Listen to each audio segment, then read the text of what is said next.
Si Ramon, 33, ay mekaniko sa isang maliit na talyer sa labas ng bayan ng Tanay. Sa umaga, normal ang trabaho.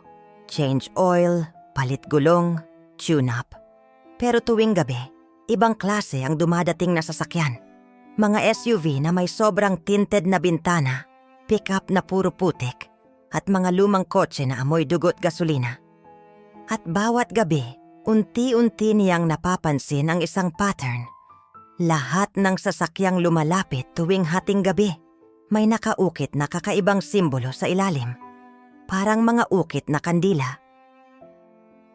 Parang mga marka ng kuko, o minsan parang bilog na may mata sa gitna. At lahat ng may-ari, hindi nagpapakita ng mukha. Isang Biyernes, alas 11 ng gabi, may pumaradang itim na SUV. Bintanang sobrang tinted, halos hindi mo makita kahit ilawan. Pagbaba ng bintana, sapat lang para ipasok ang pera. Isang boses ang nagsalita. "Boss, pakiayos yung transmission. Bilis lang sana. Kailangan namin mamaya." Hindi man lang nagpakita ng mukha. "Sige po," sagot ni Ramon. Pero nang iangat niya ang SUV gamit ang lifter, nanlamig siya. Sa ilalim ng chassis, may malalalim na ukit, parang 3 kuko na sabay-sabay humagod. At may isang simbolo sa gitna, bilog na may 3 tuldok. Kinapa niya ito. Mainit, parang sariwa. "Boss," sabi niya nanginginig, "anong nangyari rito?" Tahimik lang ang lalaki sa loob ng SUV. Tapos sumagot, "Hindi sa amin galing yan." Sino po?" "Sa habol namin." At doon kinilabutan si Ramon.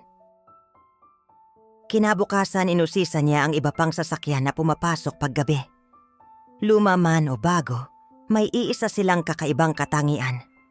May mga tumalsik na buhok o balahibo sa bumper. Mahaba, makintab, hindi panghayop.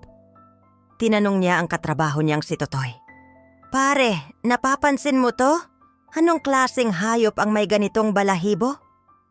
Sumagot si Totoy nang hindi tumitingin. "Hindi hayop yan, Ramon." Ano?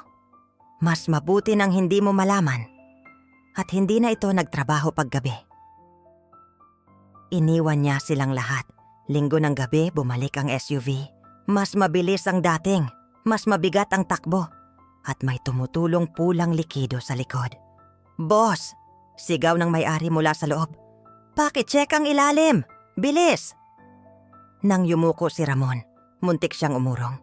Ang differential, may nakasabit na piraso ng laman, mukhang litid, at humihinga. Sinubukan niya itong hawakan, at nang hawakan niya, biglang kumirot ito parang buhay.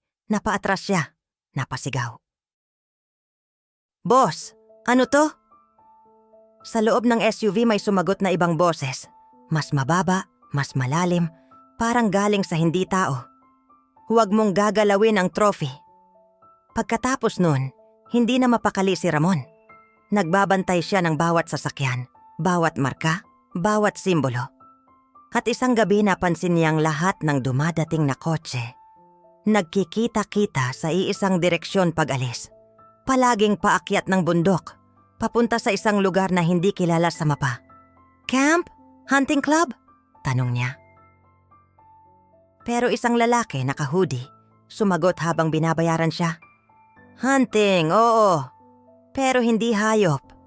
Isang gabi, habang nag-aayos ng preno ng pick-up, may narinig siyang malalim na ungol galing sa likod ng talyer. Hindi aso, hindi tao. Parang malaking humihingal. Dahan-dahan siyang lumakad. Bit-bit ang wrench. Pagdating niya sa likod, may nakita siyang jeep na puno ng putik. Hindi putik, dugo. At sa likod ng jeep, nakakadena ang isang nilalang na hindi niya maipaliwanag. Mahaba ang dila. Matulis ang mga kuko, mapula ang mata, at tila ayaw tumingin sa liwanag. At sa leeg nito, nakasabit ang kaparehong simbolo. Bilog na may 3 tuldok. Napatakbo si Ramon papasok sa talyer, pero huli na.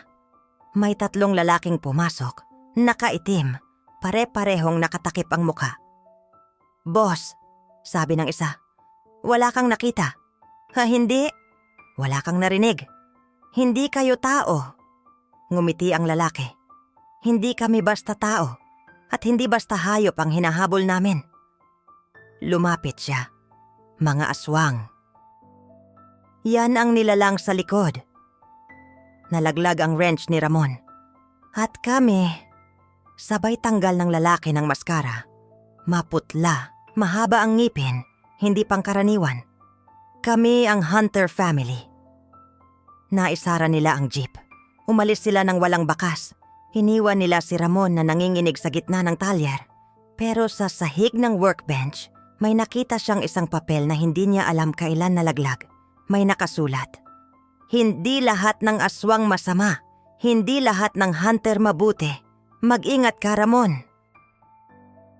Ikaw ang susunod na kailangan namin. At sa likod ng papel, may pira-pirasong buhok na kulay pilak. Hindi tao, hindi hayop, at gumagalaw pa.